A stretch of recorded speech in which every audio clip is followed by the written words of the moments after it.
Let's go. Jean le chapitre 4 à partir du verset 5. C'est ainsi qu'il arriva près d'une bourgade de Samarie nommée Sichar, non loin du champ de Jacob, que Jacob avait jadis donné à son fils Joseph. C'est là que se trouvait le puits de Jacob.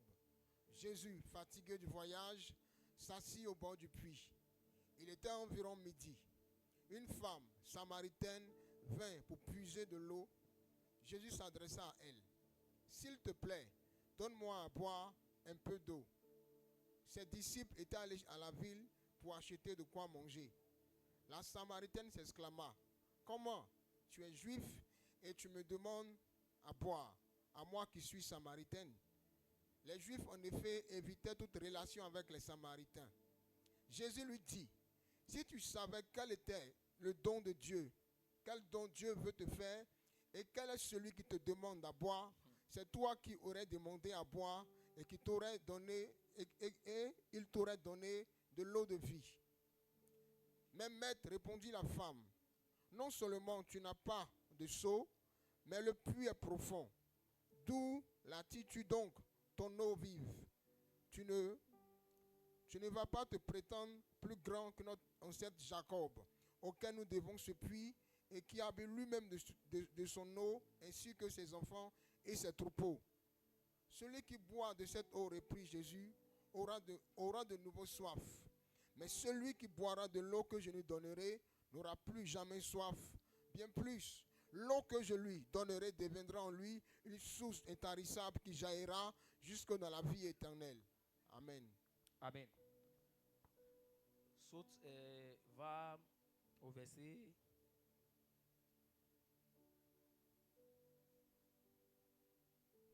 19 et 20. Verset 19. 19, vas-y. Verset 19 et 20. Maître, répondit la femme, je le vois, tu es un prophète. Dis-moi qui a raison. Nos ancêtres ont adoré Dieu sur cette montagne. Sur cette montagne ici. Vous autres, vous affirmez que l'endroit où l'on doit adorer, c'est Jérusalem. Crois-moi, lui dit Jésus, l'heure vient où ne sera plus question de cette montagne, ni de Jérusalem, pour adorer le Père. Vous adorez ce que vous ne connaissez pas. Nous adorons ce que nous connaissons, car le salut vient du peuple juif. Mais l'heure vient, et elle est déjà là, où les vrais adorateurs adoreront le Père par l'Esprit et en vérité, car le Père recherche des hommes qui adorent ici. Amen. Amen. Acclamons le Seigneur pour la parole.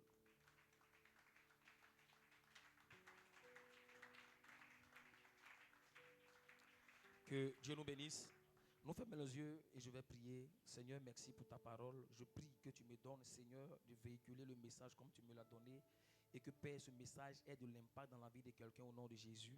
Que tu ouvres notre entendement afin de comprendre comme tu veux que nous comprenions. Et que, Père, nous allions pour agir avec toi comme tu veux. Merci pour ta grâce. Merci pour ta fidélité au nom de Jésus. Amen. Amen. Que Dieu nous bénisse. Voici l'histoire. Je sais que tout le monde a déjà presque lu cette histoire pour ceux qui lisent la Bible, qui parcourent un peu les Écritures. Je crois qu'on a déjà lu cette portion de la parole qui vient nous annoncer la causerie entre Jésus et puis la Samaritaine. Je ne vais pas faire l'historique entre Israël et puis la Samarie pour ne pas que ça fasse encore très long. Alléluia. Mais quand on lit, on voit déjà qu'il y a une opposition d'idées. Amen, amen. On a l'impression que les deux ne parlent pas de la même chose. On a l'impression que les deux ne se comprennent pas. Amen. On a l'impression que Jésus parle de quelque chose et la femme samaritaine est en train de parler d'une autre chose. Alléluia. Mais ce qui attire mon attention en premier lieu, c'est que lorsque la femme vient, Jésus est déjà assis au puits. Dis avec moi, assis au puits. Elle vient le trouver, il est déjà assis au puits. Et quand elle arrive, il lui demande de lui donner de l'eau. Ça veut dire que Jésus il a soif. Jésus a exprimé sa soif 2 fois dans la parole. La première fois c'était ici, mais ils n'ont pas écrit qu'il a eu soif. C'était ici où il a demandé de l'eau. Quand tu demandes de l'eau, c'est que tu as soif. Sinon, on dit que toi, tu fatigues. Alléluia. On dit que tu fatigues. Donc s'il demande de l'eau, c'est parce qu'il avait soif. Et voici la première fois où Jésus exprime sa soif. La deuxième fois où Jésus exprime sa soif, c'est à la croix. Pendant qu'on le crucifie, il est midi. Et il dit, donnez-moi à boire. Il dit, j'ai soif. Nous, les mauvais qui avons crucifié Jésus, là. Il a demandé de l'eau. On lui a donné vinaigre. Nègre à la vin. Tellement c'est amer et puis mauvais. On n'a pas dit que nous on est mauvais. C'est une parenthèse. Amen. Évidemment, on n'est pas nègre, on est noir. Amen. Je ferme la parenthèse. Mais il demande de l'eau à la croix. Et c'est la deuxième fois où Jésus demande de l'eau. Mais ce qui me fascine à la croix, c'est qu'on lui donne du vinaigre, il boit. Et puis, il dort. On n'a pas dit il meurt. Alléluia. Quelques secondes après, la Bible déclare qu'il y a un soldat curieux qui a pris une lance et il a piqué le côté de Jésus. Dans le même verset, hein, il piqua le côté de Jésus. Et qu'est-ce qui sortit? De l'eau et du sang. Jésus n'avait pas soif de l'eau qu'il disait. Donc la soif de Jésus n'est pas forcément l'expression de notre soif. C'est-à-dire que Jésus a en lui l'eau qu'il faut. De quelle soif Jésus parle? Mais ici il dit la soif. On regarde notre verset. Il dit j'ai soif, donne-moi de l'eau. Et la femme lui dit, il n'y a pas de truc entre toi et puis nous. Donc tu demandes l'eau à moi ici samaritaine. Le vieux dit, si tu savais à qui tu étais en train de parler, tu n'allais pas discuter même. Tu allais me donner en même temps de l'eau à boire. Alléluia. Et je t'aurais donné l'eau. Non pas une eau qui allait étancher ta soif maintenant, mais l'eau que moi je vais te donner n'a pas coupé seulement ta soif. Mais l'eau va rester en toi et toi tu vas devenir une source. C'est ce que ça veut dire. Hein? On dit quoi? Une source d'eau vive. Regardez la Bible un peu, vous allez répondre. Une source d'eau vive fera quoi? Jaillira de toi. C'est-à-dire que maintenant tu deviens quoi? C'est comme une fontaine. Vous connaissez les fontaines, non? Tu es là et puis l'eau sort de toi. Si tu es là que l'eau sort de toi, ça veut dire que tu deviens quoi? Une source d'eau. Le problème c'est que quand Jésus te demande de l'eau, c'est parce qu'il veut faire de toi une source d'eau. Quand Jésus te demande de rentrer en prière, c'est parce qu'il y a quelque chose en toi qui doit se réveiller pour se multiplier. Quand Jésus commence à te demander un sacrifice que tu dois faire, c'est parce qu'il y a quelque chose en toi qu'il veut réveiller. Il y a une source d'eau qui est en toi qui doit commencer à se réveiller. Alléluia. Est-ce qu'on me suit? Donc il demande de l'eau à boire. Ce n'est pas parce qu'il a soif, c'est parce qu'il veut faire quelque chose pour toi. En réalité, Dieu n'a pas de besoin. Dieu a le besoin lorsqu'il sent qu'un fils a un besoin. Le besoin de Dieu, c'est de combler le besoin de ses fils. Le besoin de Dieu, c'est de restaurer la vie de quelqu'un. Le besoin de Dieu, c'est de changer la vie de quelqu'un. Le besoin de Dieu, c'est d'emmener quelqu'un à entrer dans sa destinée prophétique. Alors quand Dieu commence à demander quelque chose à l'homme, ce n'est pas pour lui Dieu, mais c'est pour l'homme à qui il commence à demander. Quand Dieu te dit, viens prier, il faut que tu rentres dans une saison de prière. Ce n'est pas pour lui. Quand Dieu te dit, commence à jeûner, il te donne 30 jours de jeûne. Tu as l'impression que le vieux te fatigue. Ce n'est pas pour lui. Qui peut toucher Dieu? Qui peut faire du mal à Dieu? Alors quand Dieu commence à te parler et à te demander des sacrifices, à te demander des choses à faire, c'est parce qu'il y a quelque chose en toi qui dort, qui doit se réveiller. Dis avec moi, Sichar. Dis avec moi, Sichar. Alléluia. Vous savez, j'ai fait la recherche. Et Sichar veut dire ivresse. Dis avec moi, ivresse. Sichar veut dire ivresse. Quelqu'un qui est ivre. On dit en français ivoirien. Quelqu'un qui est encore die. Alléluia. C'est-à-dire quand on arrive à Sichar, c'est qu'on a envie de rentrer dans une ivresse. Mais quand on rentre dans une ivresse, c'est parce qu'on en a bu assez. Mais quand on lit, la Bible dit, Jésus venait où? À la Samarie. Est-ce que quelqu'un me suit? Il y a l'impression qu'il y a l'esprit de quelqu'un qui me bloque. Quand je vais avancer, j'ai l'impression qu'elle ne me suit pas. Ça va?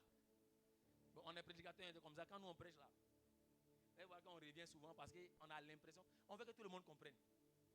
Et la personne qui ne comprend pas, il sent qu'elle doit comprendre. Et c'est pour elle que le message est venu. Sinon, elle va continuer. Donc, je prie que Dieu ouvre ton esprit au nom de Jésus. Et que le sommeil te libère au nom de Jésus. Parler la sommeil. Hein. Et le sommeil te libère au nom de Jésus. La personne m'a arrangé de droite. Et puis elle a sommeil. Sois libéré au nom de Jésus. Non, pas de ton voisin, peut-être de toi-même. Alléluia. Et je continue. Quand on dit, il partait à la Samarie. Et en Samarie, il y a un lieu qu'on appelle Sichar. Mais quand il lit la Samarie, la signification de Samarie, ça veut dire quoi? Ça veut dire une montagne de gays. De gays. Pas gay homosexuel. Il a dit des trucs, c'est pas ça. Gay. G-U-E. Alléluia. Et gay veut dire quoi? C'est pas enseignement, c'est pour que vous compreniez un peu. Alléluia. Gay veut dire quoi? Gay, c'est un lieu où il y a de l'eau. De l'eau. Mais l'eau n'est pas profonde. C'est une eau où en bas est un peu très sec, où on peut marcher sans problème. Alléluia. Donc c'est que l'eau n'est pas profonde.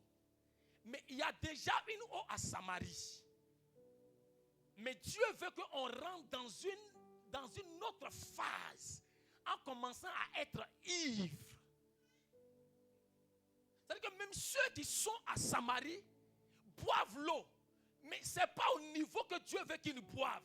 Dieu veut qu'ils boivent jusqu'à ce qu'ils deviennent autre chose. Et c'est l'exemple parfait de la Samaritaine. Alléluia. Alléluia.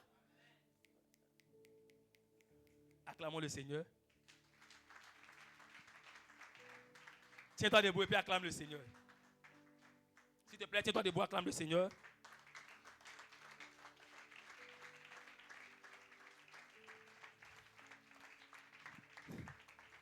On peut s'asseoir. Donc j'étais en train de dire, on est à Sichar, qui veut dire ivresse. Donc Dieu, excusez-moi, quand on arrive à Sichar, c'est que Dieu veut qu'on arrive à un autre niveau de notre expérience avec Dieu. Alléluia. Et à Sichar, regardez ce qui se passe. À Sichar, on a la capacité de croiser la soif de Dieu.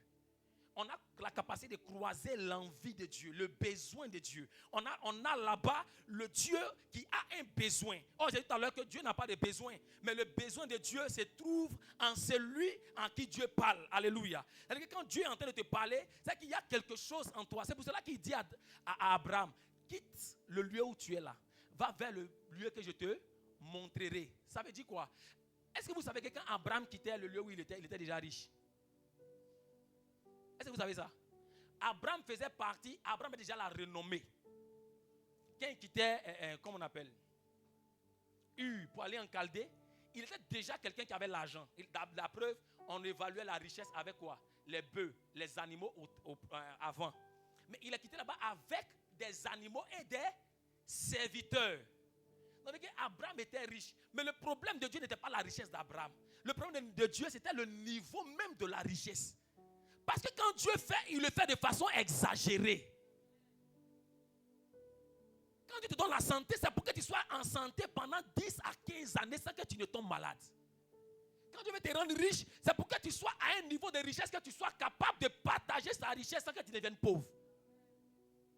Quand Dieu veut te donner de l'intelligence, il te met en compétition avec les plus intelligents. Et les plus intelligents disent que lui là, il est le plus intelligent parmi nous.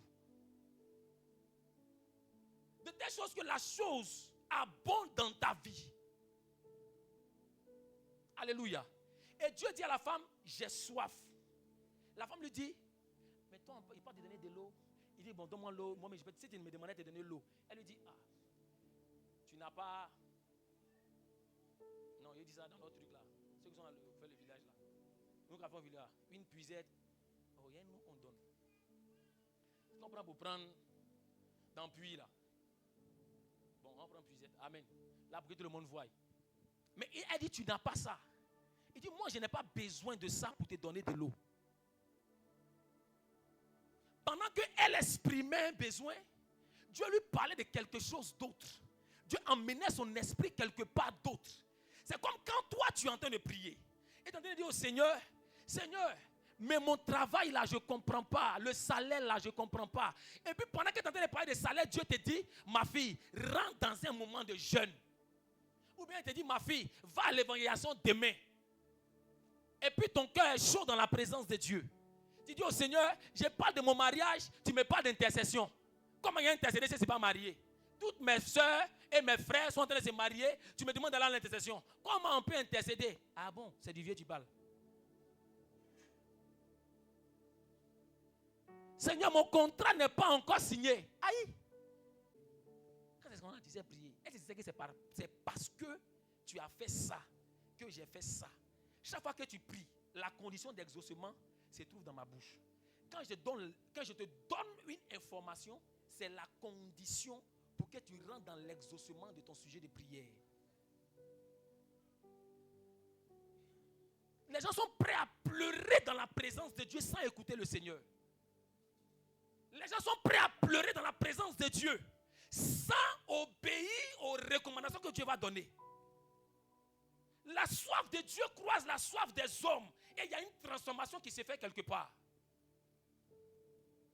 Asisha ne se croise pas seulement que Dieu est un homme. Asisha se croise un Dieu assoiffé avec un homme assoiffé. Dieu avait soif, la femme avait soif. Et deux assoiffés se sont croisés. Quand c'est comme ça là, on peut boire ensemble. On peut passer du temps ensemble. Et c'est dans ce verset là par la suite que la Bible dit, Dieu ne cherche pas seulement des prophètes. Dieu ne cherche pas des prieurs. Dieu ne cherche pas des personnes qui vont prêcher. Dieu cherche des adorateurs qui l'adoreront en esprit et en vérité. Parce que lorsque ta soif croise le Seigneur, tu n'es plus seulement un prédicateur, tu deviens une hache de Dieu qui transporte la présence de Dieu par l'adoration que tu es. Vous savez, nous tous qui sommes ici, nous sommes des hôtels ambulants. Nous sommes des hôtels ambulants qui marchons dans la ville pour représenter le trône de Dieu. Parce que par où tu es là, quand tu arrives quelque part, Dieu est obligé de descendre parce que tu es l'hôtel qui appelle le Seigneur. Mais comment cela se fait? Il faut que tu sois prompt à écouter lorsque tu rentres dans la présence de Dieu et à marcher. J'ai dit aux gens de venir, hein, mais oublié de dire qu'il y a une personne à qui Dieu a dit de jeûner, qui n'a pas jeûné. Dieu te pardonne, mon frère. Tu n'as pas dit Amen, on va t'attraper. Amen. Mais si tu n'es pas prêt à marcher selon le règlement que Dieu te donne, comment est-ce que la soif de Dieu de voir les choses surabonder dans ta vie vont se faire? Il y a des gens qui rentrent. Il y a un fils spirituel qui est venu me voir. Le vieux, il cherche travail. J'ai passé concours pour qu'on puisse faire les choses. Il dit ok, je mets en prière. Je jeûne même. Et puis le Seigneur me dit, marie-toi. C'est pas un contraste. Moi-même, pour te donner une révélation sur là, j'ai réfléchi d'abord. Frère, est-ce que Dieu t'a parlé? Pourquoi tu n'as pas dit mentir sur le Seigneur devant les gens là-bas? J'ai pris le Seigneur, il va lui dire de se marier. Vous avez touché combien? 60 000. Il n'est pas à l'intérieur du pays. Il est à Abidjan. Il est dans 60 000. Et puis nous deux, on crèche ensemble là. Et puis Dieu dit, il faut te marier. Moi, je me dis, bon, si lui se marie, nous on va où? Et lui se marie, premier, c'est à lui on laisse la maison. C'est vraiment c'est faux. On fait tontine de maison, on habite ensemble, qui vient se marier, tu quittes là, tu vas chez un autre frère, vous faites tontine de maison, encore si vient se marier, vous quittez là, tu vas chez un autre frère. Regarde que toi tu prends pour toi, puis tu te maries, puis quelqu'un aussi quitte là pour te marier. Mais dis-moi, mais nous on fait comment? Un Mazim. Dieu dit, marie-toi. Il dit, mon frère, il dit, ton sujet là est brillant. Il dit, Dieu dit quoi? Dieu dit, il faut te marier. Il dit, ah, pasteur. Tu sais comment il touche? C'est pas toi qui donne ma dîme. Il dit, hey, moi je viens te faire commission. Marie-toi. Il dit, ah, c'est compliqué. Hein? Vous pensez que Dieu est dans le calcul humain? Pendant que toi tu es en train de regarder les sources qui sont en toi, devant toi, Dieu regarde la ressource qu'il a mis en toi. Le problème c'est que tu es le représentant de Dieu. Tu n'es pas seulement une source, mais tu es une ressource pour les autres. On est fatigué d'être dans des relations avec Dieu. où on a besoin toujours d'appeler que ça vienne. Dieu est fatigué de te donner un peu. Dieu veut libérer le boulet dans ta vie. Il y a des footballeurs ici qu'on doit chasser. Il y a des chefs d'entreprise ici qui doivent se lever maintenant. Dieu est fatigué de voir que le diable est en train d'attirer par lui, par les bénédictions qui sont autour. Il y a des ministères qui doivent sortir. Regardez. Oh Seigneur. J'ai terminé le témoignage. Il dit, bon ok, le vieux, on a prié. Il a dit à la soeur en esprit, il dit, toi tu fais on dirait que tu n'as pas femme. Oh, tu as dit à la femme, et puis tu me fatigues. Et il a dit à la femme, il voit, il a dit à une soeur qui a en vue, ah tu es pressé. Tu as dit à la chose. Et puis les célibataires qui ont déjà vu la prier pour que vous mariez. Amen. Il va, et puis on était dans une église, je me permets de dire le nom, on était aux œuvres missions. Aux œuvres missions, c'est comme un peu comme on se bat clôture pour aller voir la soeur pour la manager, pour la draguer d'abord. On écrit. Maintenant, si tu es garçon, si tu en lui dis, si on t'a attrapé, c'est entre toi et puis le Seigneur. Alléluia. Il s'en va, il écrit. Dès qu'il écrit, une école française l'appelle sans déposer dossier. Est-ce que vous comprenez ce que Dieu est capable de faire? On l'appelle sans déposer dossier. Où il est prêt, on est prêt à danser. Tu te rappelles, on est prêt à danser. Il a eu son concours d'ENA. Sans payer 5 francs. ENA de Côte d'Ivoire. Qui connaît le prix? Déclarez-vous. 3 millions, 5 millions, ça dépend du niveau. Il n'a pas payé 5 francs et il est rentré à l'ENA. Quand il a fait sa dot, il n'a pas payé 5 francs. Quand il a fait son mariage, il n'a pas payé 5 francs. C'est-à-dire que dans sa maison là, il est parti seulement avec son sac et puis le sac de sa femme. Tout ce qui était à la maison là, on lui a donné. Il n'est pas pasteur. Mais est-ce que vous savez le sacrifice qu'il est obligé de faire? Jusqu'à une nuit même, il me réveille à 2h du matin. Ça. Vous êtes là à 60 000, non? Il me réveille à 2h. Dieu m'a mis à cœur. Il était en train de prier, Dieu m'a mis à cœur de te faire une action. Dieu, Pikachu qui était dedans, vous connaissez? Dieu nous connaît. Il sait que mon a besoin. Il dit, mets-toi à genoux.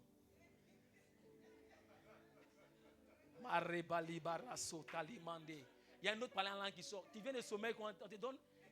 Il n'est pas encore ouvert l'enveloppe. Mais c'est que Dieu m'a béni. Demain, là, c'est gâté. Il peut faire transport et transfert. Je prie pour lui. Et puis quand je finis, moi, je m'assois. Je dis, Seigneur, pourquoi tu fatigues là comme ça? Et puis ce que le Seigneur me dit, c'est un cadre supérieur. C'est toute la réponse que Dieu m'a donnée. Il touche 60 000. Il a mis 30 000 dans l'enveloppe. Moi, il calcule. Et plus tu as 10 000 pour mettre dessus après. Il fait comment pour manger? Dieu s'en fout. Parce que quand Dieu est en train de faire, il est en train de créer. C'est comme un volcan qui est endormi, qui est en train de secouer pour que le sol volcan commence à cracher. Les enfants qui viennent prier à moi qui disent, oh, je suis fatigué. Tu pleures. À cause d'offrande, tu pleures. À cause de jeûne, tu pleures. Mais quand ça va se déclencher, tu as changé ta démarche. C'est là quand tu rends témoignage, maintenant tu dis le Seigneur il est glorieux. Non mais le Seigneur il est merveilleux les frères. À 16e ici Dieu est là. Mais pendant qu'on t'emmenait dans les jeûnes et les prières, on te disait ne rate pas un culte. Tu avais l'impression qu'on t'emmènait. Tu as l'impression que Dieu te fatigue. Mais est-ce que Dieu a problème avec ta pauvreté? Oui, il a problème avec ta pauvreté. C'est pour ça qu'il te fatigue. Il ne peut pas voir un fils dans une pauvreté. Ça le gêne et ça le dérange.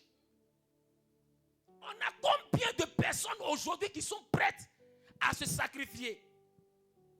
Écoutez le Saint-Esprit et se sacrifier. On parle d'ivresse. On est en train de parler de l'ivresse. On est en train de parler d'une onction d'une autre dimension. On est en train de parler de l'onction qui va nous faire courir. Dieu ne court pas n'importe qui. Dieu court avec les assoiffés. Et les assoiffés, c'est ceux qui sont morts. Dans l'adoration, on meurt, on s'oublie.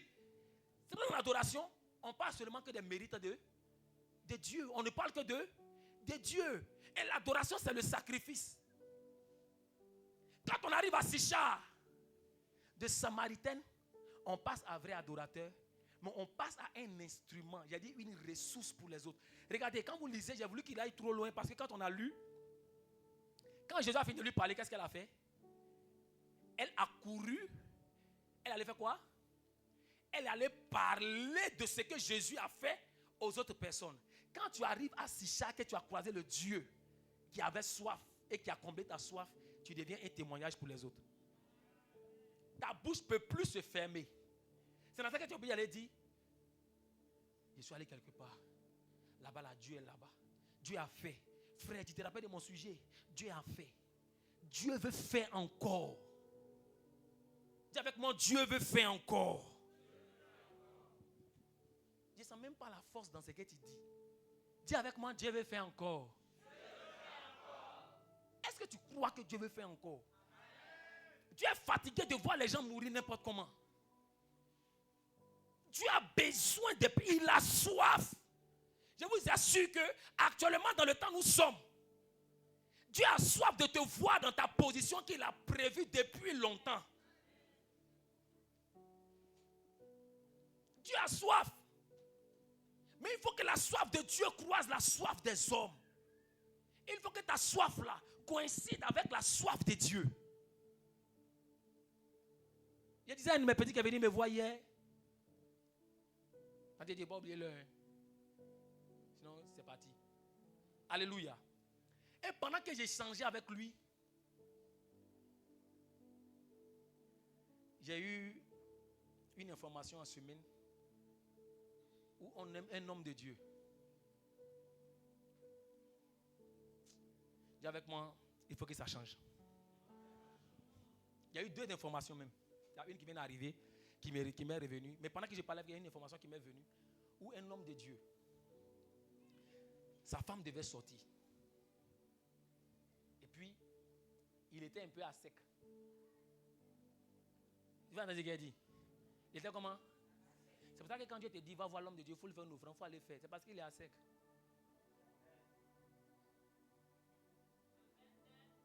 Je vous donne un message. Vous savez, j'ouvre une parenthèse, tout ce que je fais, mais puis je vous dis, on a une onction en nous qui est capable de débloquer quelque chose en vous. Et la richesse qui est en vous est capable de débloquer quelque chose en nous. C'est un transfert de grâce. Vous avez la grâce, nous on a la grâce prophétique, vous avez la grâce de la royauté. On active la royauté pour que la royauté coule sur nous, afin que nous on devienne des pères des rois. Mais Dieu dit, dis-moi, mais quoi? Il n'y a pas de problème. Vous nous regardez. Tu as quoi? Ok. On va boire l'eau. Ou bien Dieu va envoyer quelqu'un d'autre pour venir. Un homme de Dieu ne peut pas souffrir s'il est dans la volonté de Dieu. Dieu te parle, tu ne fais pas, il va envoyer quelqu'un d'autre. Et la grâce qu'il devait relâcher sur ta vie, cela relâcher ailleurs. Je ferme la parenthèse. L'homme de Dieu était à sec. Sa femme doit sortir. Souvent quand elle sort, il n'est pas véhiculé. Ça fait pitié. Ça fait pitié. Il n'a pas véhicule. Il se débrouille les nyangos, les taxis, pour aller rendre visite et tout ça. Le jour-là, il est à sec. Et il dit à sa femme, aujourd'hui, tu as sorti pour aller rendre visite à telle soeur. Mais il faut prendre woro et baka. Tu décomposes. Ce qu'on appelle la décomposition ici. Tu rentres dans une décomposition mathématique. Et il décompose. Elle décomposa. Malheureusement pour elle, elle était dans le mauvais baka. Ces jours, je ne sais pas ce qui s'est passé à la maison. On va dire non, mais pourquoi elle, baka la connaît? Baka la connaît qui? Si y a quelqu'un que Dieu a envoyé, n'a pas fait. C'est pas souvent les choses que Dieu fait pour attirer l'attention des chrétiens. Baka a cogné le côté où elle était là. Baka ne connaît pas doucement. Qui a déjà fait à Baka ici? Il va rendre témoignage. Demandez-le après comment ça se passe. Et quelqu'un il cogne là, il ne cogne pas doucement. Lui-même, il n'est pas doucement. Il est rentré dans Baka là, côté de maman, pasteur. Elle est blessée. Maman, pasteur ne peut plus marcher. On l'a envoyé à l'hôpital. toutes les brebis de l'église vont défiler maintenant pour aller voir mon pasteur. Et maman Yako, le diable vraiment. Maintenant, ils demandent, papa, qu'est-ce qui s'est passé? Non, maman partait dans tel coin. Elle a appris Bakala partait voir la soeur. Elle a appris Bakala qui a fini. Puis maintenant, elle crie, Bakala, mais ils sont mauvais. Elle dit que dans les têtes, ça n'est pas passé que maman n'a pas de voiture. Alléluia. C'est pas pour moi qui prêche. Hein? À quelqu'un qui dit là-bas, ça c'est pour les pasteurs. Il dit, nous, on est à CCM, la maison de la grâce. Ça vient. Dieu fait grâce. Alléluia. Mais je suis en train de parler pour ouvrir, pour montrer un peu le niveau dans lequel l'église est. Dieu m'a fait grâce d'être dans un pays islamique. J'étais à Dakar. Et pendant que je me promenais quelque part, je suis tombé sur une villa. On m'arrête. Papa, tu connais ici là? Faites des recherches sur les sérings de Touba. Et tu retenez bien, les sérings de Touba. Il y a les bambas, il y a les sérings. Ce sont les autorités spirituelles. Il vous dit les noms. On me montre une maison, triplex, marbré. C'est pour un féticheur. Et ils ne font plus consultation et Cori. Ils font que c'est un MacBook. Je vous assure. Pourquoi? Les gens ont compris. L'église est rentrée dans une pauvreté parce que l'église n'est pas prête à réagir, à agir comme Dieu veut. C'est pas possible.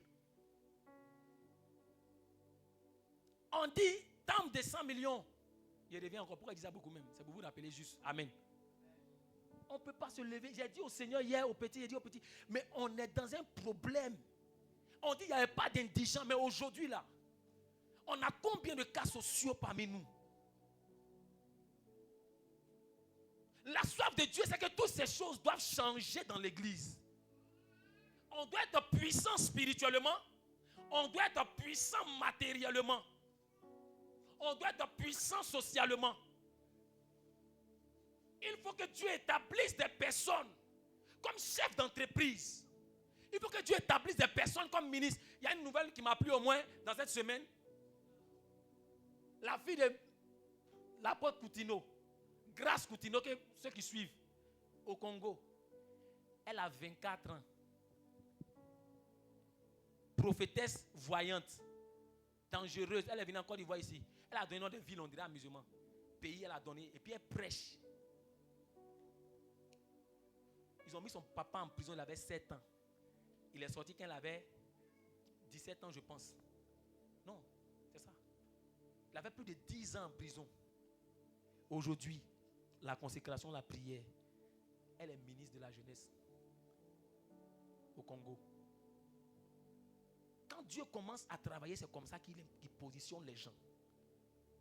On doit rentrer dans une saison dans laquelle Dieu doit commencer à positionner chacun selon qu'il avait prévu au nom de Jésus-Christ. Il faut que tu commences à être établi là où Dieu t'avait prévu au nom de Jésus-Christ. Mais il faut que tu trouves la soif de Dieu d'agir et d'interagir avec le Seigneur. Il faut que ta soif se retrouve dans la soif de Dieu. Elle est devenue un évangéliste. Elle a commencé à prêcher. Les gens sont venus croiser le Seigneur. Parce que lorsqu'un assoiffé croise la soif de Dieu, il crée des assoiffés. Quand quelqu'un qui a l'habitude de rentrer dans la présence de Dieu te croise, tu as envie de prier. Alléluia. Il faut que le niveau change au niveau de l'église. Il y a des serviteurs de Dieu qui doivent changer de niveau. Qui tombent dans la bassesse dans notre esprit. Dieu veut faire quelque chose de nouveau. Dis avec moi, Dieu veut faire quelque chose de nouveau. Ça a diminué ou bien il y a trop parlé des pasteurs. Dieu veut faire quelque chose de nouveau. Alléluia. Alléluia. Alléluia.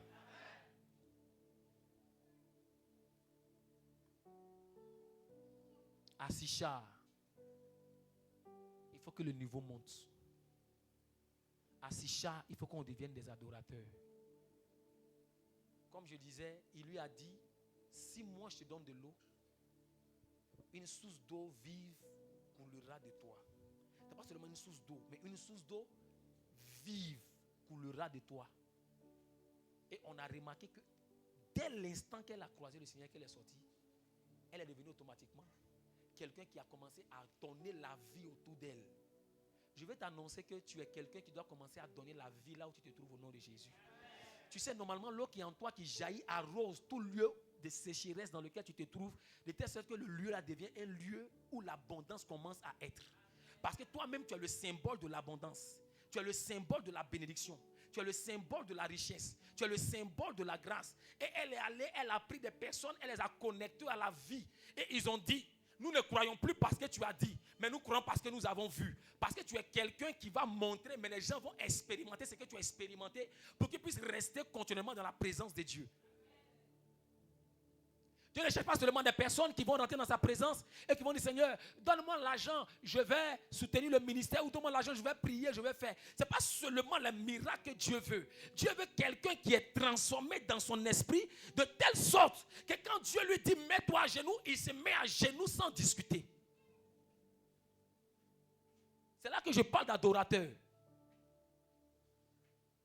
Dieu ne veut pas seulement quelqu'un qui sera en train de prier pour que les malades seulement guérissent. Non, au-delà des malades, qu'il puisse créer des intimes, des personnes qui vont croire et qui vont marcher dans la présence de Dieu comme elle-même marche.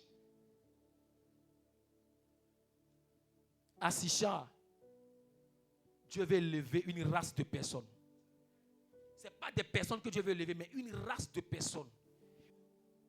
Toi, qu'est-ce que Dieu te dit de faire maintenant? Vous savez pourquoi on n'est plus en contact avec Dieu? Moïse, qui dans la présence de Dieu, il n'a pas peur d'aller croiser Pharaon, qui le cherchait. Moïse était un wanted, recherché par tout Israël, l'homme le plus recherché. Mais lorsqu'il de l'Égypte, mais quand il quitte dans la présence de Dieu, il s'en fout de sa tête qui a été mise à mort. Vous ne savez pas qu'il y a un paradoxe là. Moïse est recherché et il va dans la présence de Dieu et puis on ne l'attrape pas. De quoi avez-vous peur? C'est l'heure du sacrifice. C'est l'heure de la soif. C'est l'heure des personnes qui vont faire des folies pour Dieu.